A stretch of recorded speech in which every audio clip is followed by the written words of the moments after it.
زندگی سادہ اور مختصر ہونی چاہیے، ورنہ قیامت کے دن حساب میں بڑی پریشانی ہوگی۔ شکست کھانا بری بات نہیں، شکست کھا کر ہمت ہار جانا بری بات ہے۔ اسلام کے بعد مومن کے لیے مغفرت اور عافیت سے بڑھ کر کوئی نعمت نہیں۔ جو کوئی 5 وقت نماز پڑھتا ہے وہ اللہ کی حفاظت میں ہے، اور جس کی حفاظت اللہ کرتا ہے اسے کوئی نقصان نہیں پہنچا سکتا۔ جس پر نصیحت اثر نہ کرے وہ جان لے کہ اس کا دل ایمان سے خالی ہے۔ ماں باپ کی رضامندی دنیا میں دولت اور آخرت میں نجات کا باعث بنتی ہے۔ مجھے نئے کپڑوں میں دفن نہ کیا جائے، نئے لباس کے مستحق وہ ہیں جو زندہ اور برہنہ ہیں۔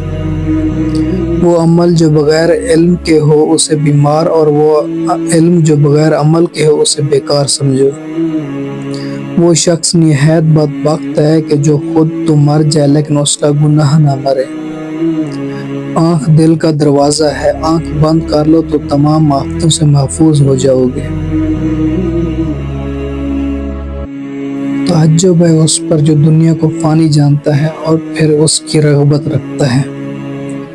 تعجب ہے اس پر جو تقدیر کو پہچانتا ہے اور پھر جانے والی چیز کا غم کرتا ہے۔